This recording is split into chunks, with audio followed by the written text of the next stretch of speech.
সবুজে ঘেরা এক বিশাল জঙ্গলে বাস করত এক ভয়ঙ্কর বাঘ। জঙ্গলের সবাই তাকে ডাকত বনের রাজা।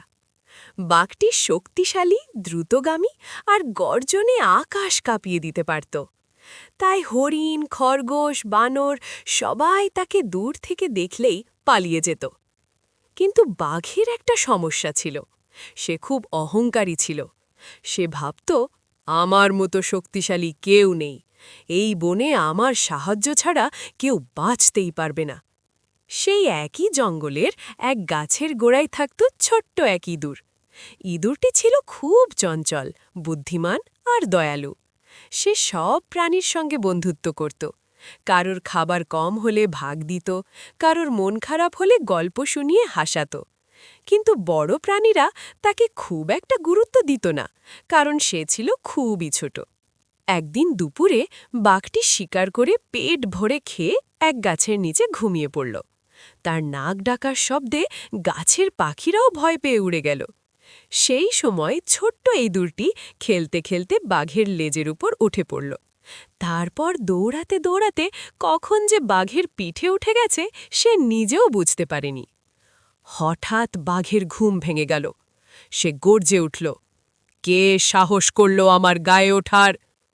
ভয়ে কাঁপতে কাঁপতে ইঁদুরটি বলল, মহারাজ, ভুল হয়ে গেছে, আমাকে মাফ করে দিন, আমি ইচ্ছে করে করিনি। বাঘ রাগে দাঁত বের করে বলল, তোকে এক খোলে খেয়ে ফেলব। ইঁদুরটি কাঁপা গলায় বলল, মহারাজ, আজ যদি আমাকে ছেড়ে দেন, একদিন আমিও আপনার উপকার করতে পারব। বাঘ হো হো করে হেসে উঠল, তুই আমার উপকার করবি? এ তো ছোট্ট একটা প্রাণী। তবু আজ তার পেট ভরা ছিল, মেজাজও একটু ভালো ছিল। সে ভাবল, মজা করার জন্য ছেড়ে দেওয়া যাক। বাঘ বলল, ঠিক আছে, যা, কিন্তু আবার সামনে পড়লে রক্ষা নেই। ইঁদুরটি প্রাণপণে বৌড়ে নিজের গর্তে ঢুকে গেল। কয়েকদিন পর জঙ্গলে এলো কিছু শিকারী। তারা বাঘ ধরার জন্য বড় একটা জাল পাতল। রাতের অন্ধকারে হাঁটতে হাঁটতে বাঘ সেই জালের উপর পা দিল, আর মুহূর্তেই জালে আটকে গেল। সে যত শক্তি দিয়ে ছটফট করল, জাল তত শক্ত হয়ে গেল। গর্জন করেও কেউ তাকে ছাড়াতে পারল না। সকালের আলো ফুটতেই শিকারীরা ফিরে আসবে, এই ভেবে বাঘের ভয় লাগতে শুরু করল। প্রথমবারের মতো সে বুঝল, শক্তি সবসময় কাজে আসে না। দূরে বসে ছোট্ট ইঁদুরটি বাঘের গর্জন শুনল। সে শব্দ চিনতে পারল, এ তো বনের রাজার ডাক। সে দৌড়ে এসে দেখল বাঘ জালে আটকে কষ্টে ছটফট করছে। বাঘ লজ্জায় মাথা নিচু করে বলল, ছোট বন্ধু, আমি বিপদে পড়েছি। ইঁদুর কিছু না বলে জালের দড়ি কুটকুট করে পাটতে শুরু করল। তার ছোট্ট দাঁত দিয়ে ধীরে ধীরে দড়ি ছিঁড়তে লাগল। সময় লাগল, কিন্তু সে থামল না। অবশেষে জাল ছিঁড়ে গেল। বাঘ মুক্ত হয়ে গেল। বাঘ অবাক হয়ে ছোট্ট ইঁদুরটির দিকে তাকিয়ে রইল।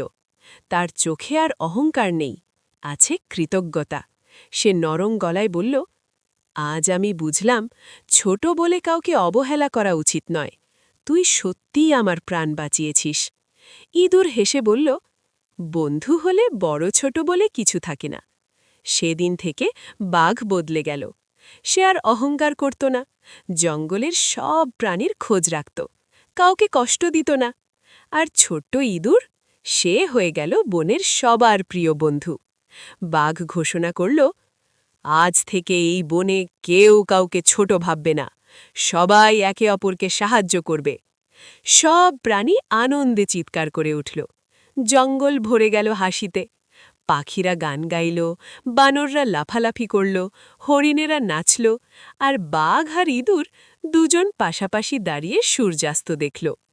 এই গল্প থেকে আমরা যা শিখলাম, কাউকে ছোট মনে করা উচিত নয়। দয়া করলে একদিন তার ফল পাওয়া যায়। সত্যিকারের শক্তি আসে বন্ধুত্ব আর ভালোবাসা থেকে।